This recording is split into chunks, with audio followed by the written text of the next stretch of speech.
All right, crazy Econians, as requested, here is my vlog on monetary policy, finishing up the lecture that we started yesterday.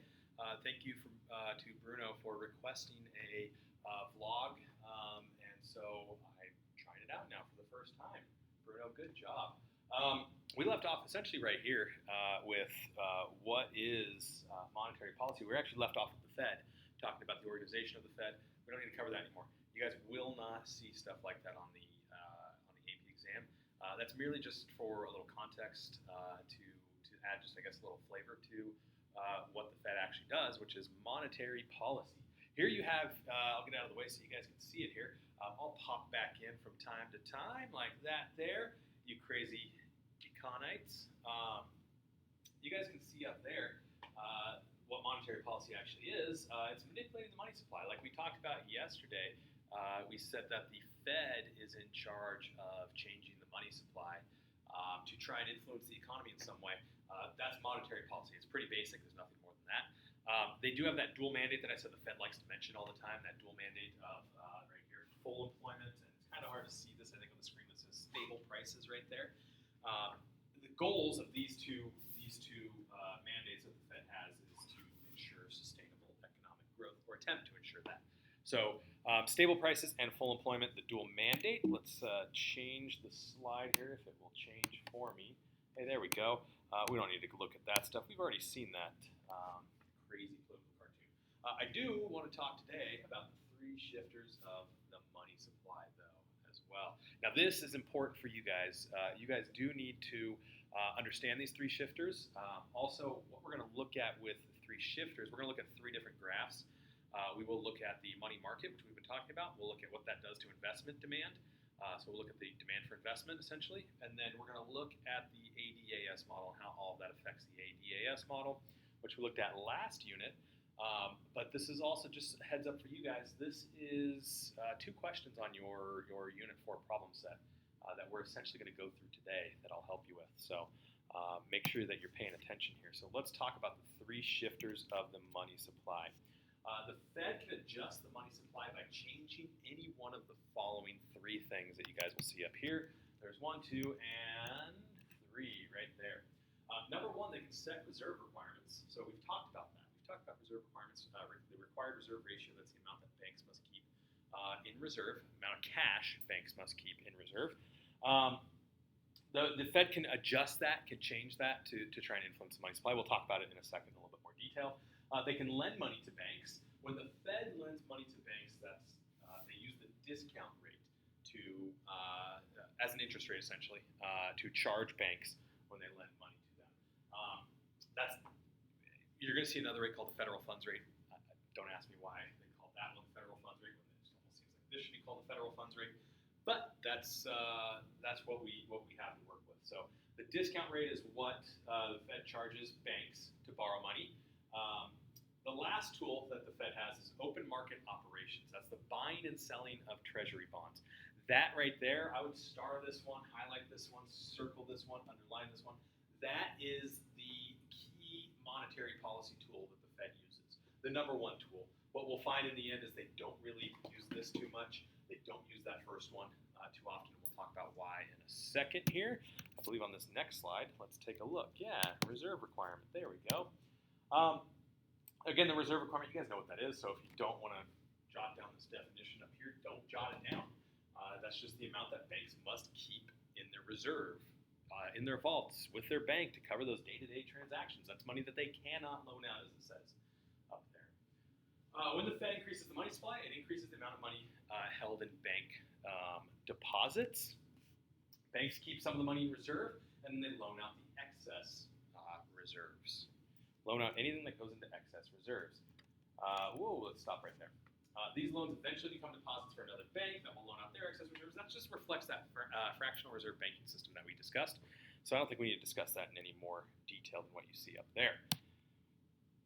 Let's see how the Fed might use, this is the important part, how the Fed might use the reserve requirement to influence the economy. So you guys can see with that first question up there. It says, if there is a recession, what should the Fed do to the reserve requirement? Take a second right now to kind of think about it. If we're in a recession, that means that we want people to start spending more money. We want businesses to start borrowing more money so they can spend more money, increase investment spending, increase consumer spending. What should the Fed do to the reserve requirement in order to do that? Take a second, maybe pause the video, and let's start now. In the end, the Fed would want to lower the reserve requirement in order to decrease the reserve requirement in order to get us out of a recession. Why would they want to do that? Well, let's go through the steps right here. Number one, banks would hold less money, meaning they have more excess reserves. They wouldn't have to hold on to as much money in required reserves anymore if the Fed was to lower the reserve requirement. Let's say they go from like 10%, banks have to keep 10% of every deposit in reserves, down to like 2%. Well, now banks don't have to hold on to as much. They're going to loan out more money. They have more money in excess reserves to loan out. So that's that second part. Banks create more money by loaning out excess reserve. The money supply would increase. If we think back to your money market real quick, money supply would increase. Interest rates fall. Aggregate demand goes up. Yay, we are out of that recession. Let's go with number two right here. I know I just gave you the answer, but let's try the same thing we just did. So if there is inflation, what should the Fed do with the reserve requirement? Pause and start. If there is inflation, the Fed should increase the reserve requirement or the required reserve ratio. What that would do is then banks would be forced to have to hold on to more money. They would have less in excess reserves. They are no longer able to create as much money. And the third step, the money supply would decrease and interest rates would go up. AD would go down. Interest rates go up again means businesses and consumers do not want to borrow money with interest rates higher. They're going to want to hold on to cash as opposed to borrowing money with those interest rates up, and so aggregate demand would go down. The second tool that the Fed can use is the discount rate. So let's talk about the discount rate. Remember, that's that rate that the Fed charges banks when the Fed loans money to banks, as you can see with the definition right up there. An example of that, let's say if Bank of America needs $10 million to cover like their required reserves for the day, they could turn to the Fed and say, hey, Fed, we need $10 million. That's a lot of money to ask. For Bank of America, that's nothing, though. That's chump change for them. They could borrow it from the U.S. Treasury, but they must pay it back with 3% interest. That 3% interest is what's called the discount rate. So to increase the money supply, what should the Fed do with the discount rate? Should they raise the discount rate or lower the discount rate if they want to increase the money supply? Always remember, again, think, what is going to put more money into excess reserves for banks? Take a second to answer that. Pause. And we'll start back up. If you said that the Fed should decrease the discount rate, then you're correct. Again, what that does is that just encourages banks to borrow money from the Fed, borrow more money from the Fed. That money goes into excess reserves. That increases the money supply, causes aggregate demand to go up. To decrease the money supply, the Fed should, and that's, by the way, what we call, as you guys can see right here, that is what we call an easy money policy. Easy money policy. Think of like your kitchen sink and the tap with water coming out of your kitchen sink. Easy money policy is like the Fed loosening that up, turning on the water, and the water flowing. That's an easy money policy. That's when the Fed lowers rates. The Fed lowers rates, increases the money supply, lowers rates in order to increase that flow of money. A tight money policy, decrease the money supply, the Fed should increase the discount rate. That's what we call a tight money policy. That's like the Fed tightening that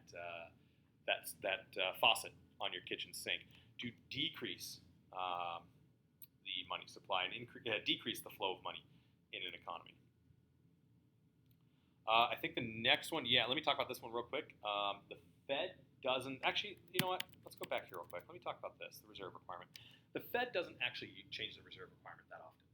Rarely does it change the reserve requirement. The problem with changing that is banks, if you change it constantly, I have that like words on my face right there. It's weird. Let me stand back here. If you change the reserve requirement constantly, if the Fed's changing it constantly, banks are uncertain over how much they're going to have to hold in reserves. Your monetary policy is not going to have as much of an effect because they're going to take some of their excess reserves and hold it in required reserves just in case the Fed raises that number, raises that limit. They might have to move some from excess to required reserves, and that means that your monetary policy is not going to have as much of an effect. It's almost kind of like, this is for Andy, a liquidity trap in a sense, kind of like a liquidity trap. As banks move money from excess reserves to required reserves, that money is now less liquid, so you fall into a liquidity trap there. That's why the Fed does not change required reserves that often, is it creates uncertainty for banks. The Fed does not use the discount rate either. They do not change this that often. Well, I take that back. They do change it, but they keep this rate higher than the next rate we're going to look at by the end of this PowerPoint. The reason they don't want banks to turn to them is they would rather banks borrow from each other. That's more free market. That's more capitalistic. That's very little government intervention when banks are just borrowing money from each other. So they'd rather banks borrow money from each other than borrow money from the Fed using the discount rate. So they purposely set this rate higher than the last rate we're going to look at. Not here, but in the last slide, or last couple slides. The last tool that the Fed can use is open market operations. Open market operations is simply just the buying and selling of government bonds, government treasuries. This is the most important tool and widely used monetary policy tool. To increase the money supply, what should the Fed do with government securities? Do you think they should buy or sell government securities? Now, just to give you a little heads up, they're buying and selling these government securities from banks, not from consumers, from banks. So what do they exchange? Like if the Fed wants to go and buy a bond or a government security, they're going to exchange cash for that. So they're giving cash to the bank, and they're getting a bond in return from the bank. If they're selling, they're giving the bond to the bank and taking cash back. So if they want to increase the money supply, should they buy or sell government securities? And then ultimately, if they want to decrease the money supply, should they buy or sell government securities? For the first one, if you said buy, then you are correct. To increase the money supply, the Fed should buy government securities. Again, they buy those from banks. They give banks cash in exchange for that government security, that government bond. That's cash that goes straight into the excess reserves for banks, and then they can loan it out and expand the money supply. To decrease the money supply, they're going to sell government securities. Again, what they do, they're going to go to a bank and say, hey, we want to sell you guys some government securities, some government bonds. Banks like to buy bonds because they're stable investments for the long term. They're really long-term investments, and they're very stable. They're going to go to banks and say, hey, I want to buy some, or I want to sell some bonds to you guys. Give us some cash. And banks will say, okay, here's some cash. The moment that cash goes into the Fed, it is no longer part of the money supply. It's out of circulation, and that can decrease the money supply. What's a good way to remember this? I've come up with this little acronym here.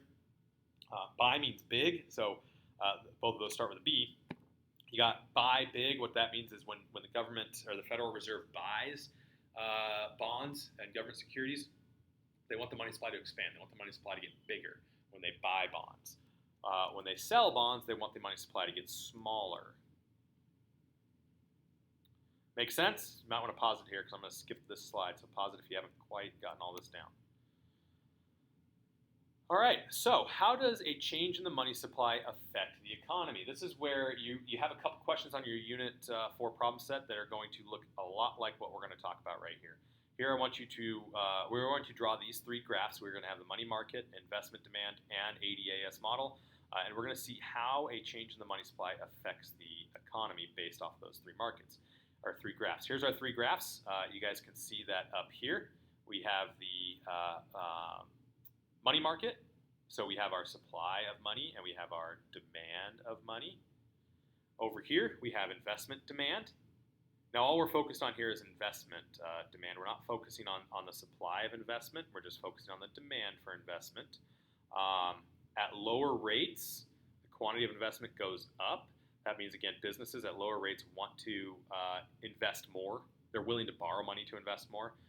Down here, with higher rates, they are not willing to borrow money to invest as much. And then ultimately down here, we have our ADAS model that we talked about last unit with our price level on the y-axis. Can't really see it. It's kind of cut off down there, but down on the x-axis, you've got your real GDP. All right, so let's say the Fed increases the money supply to stimulate the economy. So let's show what an increase in the money supply would look like. Once I get through all that. So we have an increase in the money supply. What that does is that lowers interest rates. What does a lowering of interest rates do to the investment demand? Well, that increases investment. So you see the interest rates right over here. You see interest rates drop from 5% down to 2% because of this change in the nominal rates over here from 5 down to 2. What is that going to do to the demand for investments? Well, you're going to have businesses and even consumers. You can consider that consumers too, like investing in like real estate or investing in like a car or whatnot, like making big purchases.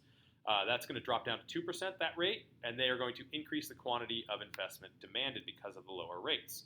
What is that ultimately going to do? Whoa, down to this model right down here. Well, that's going to increase our aggregate demand, GDP, and our price level. How? Well, because of that increase in investment, increase in consumer spending up here, we're going to see an increase in aggregate demand from 8 AD to 81. If you want to review that, I would go back and I have it, by the way, written out right here for you, the steps on how it works. If you want to review that, I would rewind this video and go back over that again if you need another quick review on that. So I'm going to move on to the next one. What happens if the Fed decreases the money supply? If the Fed decreases the money supply to slow down the economy, you're going to see interest rates increase. You're going to see investment demand, ultimately quantity of investment decrease. And you will see aggregate demand, GDP, and the price level decrease. Let's see what that looks like. Well, there we have a decrease in the money supply. Interest rates have now gone up from 5% up to 10%. That is going to change our investment demand, where the quantity of investment is also going to go down. In the end, what is that going to do to aggregate demand? That's going to decrease aggregate demand, cause aggregate demand to shift to the left. Again, the Fed would use a policy like that. Oops, let me leave that there just a second longer. The Fed would use a policy like that if they're afraid of inflation. If they're afraid of inflation, again, you guys can see like down here, your price level decreases. If the Fed's afraid of inflation, they're going to want to decrease that, decrease the price level right there. So they are going to decrease the money supply in order to decrease the quantity of investment, which will then decrease aggregate demand and decrease our price level. Let's see what else we got. We just talked about that. Fight inflation. Why would they want to decrease it? Every party needs a pooper. The Fed is the party pooper. They take away the punch bowl just as the party gets going. The last thing I want to talk about is the federal funds rate. This is that rate that I was mentioning with discount rate. The federal funds rate is the interest rate that banks charge one another for one-day loans of reserves. The Fed can't simply set. The reason this is a better rate, or why the Fed prefers this rate, like I said, it's more open market, more free market oriented, because the Fed can't set this rate. Banks can charge whatever they want to charge each other, but they're going to keep it close to a target rate. So the Fed sets a target rate, and they use open market operations to hit that target rate. Banks are going to keep it fairly close to the target rate. The federal funds rate will fluctuate due to market conditions, but is heavily influenced by the buying and selling of bonds. So the goal of monetary policy, ultimately, of open market operations is to influence this guy right here. Influence the federal funds rate. Influence that rate that banks charge one another.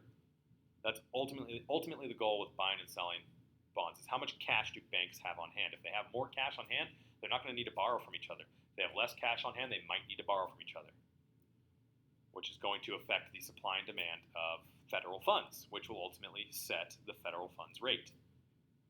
But we don't need to get into that graph. That graph doesn't necessarily concern us right now.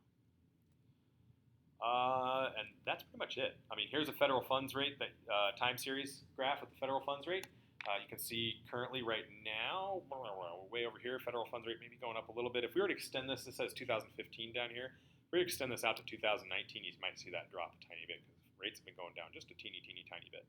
But you can see, like with recessions, you can see what happens to the federal funds rate tends to drop. Look at this all the way back in the early 80s. Wow, huge federal funds rate. Ask your parents when they bought their house if they bought it in the 80s. Interest rates on homes was massive. My parents bought in the 80s. They're around here in Huntington Beach. The rate on their first mortgage was about 13%. Currently, right now, the rate's much lower, like 3 or 4%. That is it, people. I'm going to pause this. If you need to rewind it and check anything out, go for it.